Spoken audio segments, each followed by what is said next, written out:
which some people say in their dua, "Oh Allah, I do not ask you to change your decree, but I do ask you to help when it comes to pass."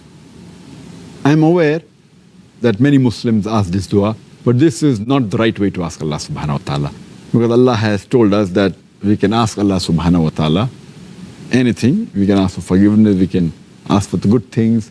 We can even ask Him to, even if it's mentioned something in our decree that something wrong is going to happen, something bad is going to happen, we can ask Him for good. So it's wrong to say that we cannot ask you to change your decree, but please help us.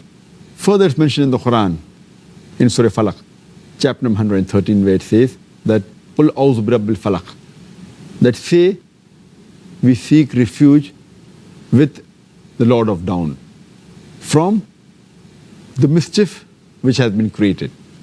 So we're asking Allah subhanahu wa ta'ala for protection, for refuge.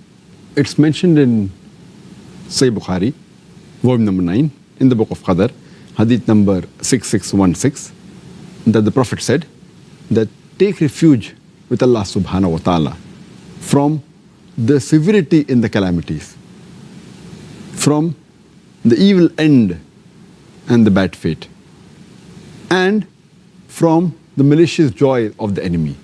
So, but naturally you can ask Allah subhanahu wa ta'ala to change His qadar. But I'd like to give an example. That suppose there's a student who appears for the examination and he hasn't fared well. And he knows that he's going to fail. So he comes home and he prays to Allah subhanahu wa ta'ala that, "Ya Allah subhanahu wa ta'ala, please pass me." And Allah subhanahu wa ta'ala accepts his prayer. So in the qadar, it was mentioned that this particular student, he was going to fail.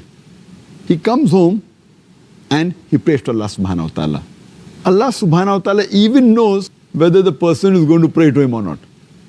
And Allah even knows whether he's going to accept his prayer or not. So in the original qadar, it was mentioned he's going to fail the examination. Allah also knows in advance that he'll come and pray and ask Allah to pass, so that he passes him the examination. Allah even knows that he's going to accept his prayer and pass him the examination. So actually, the qadar is perfect, it doesn't change. But the previous qadar, which was there that he's going to fail, is there.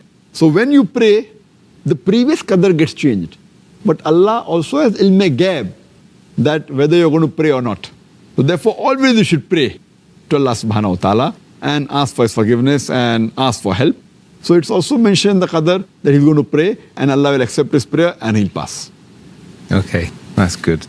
That's very good. There's hope for us all, in other words.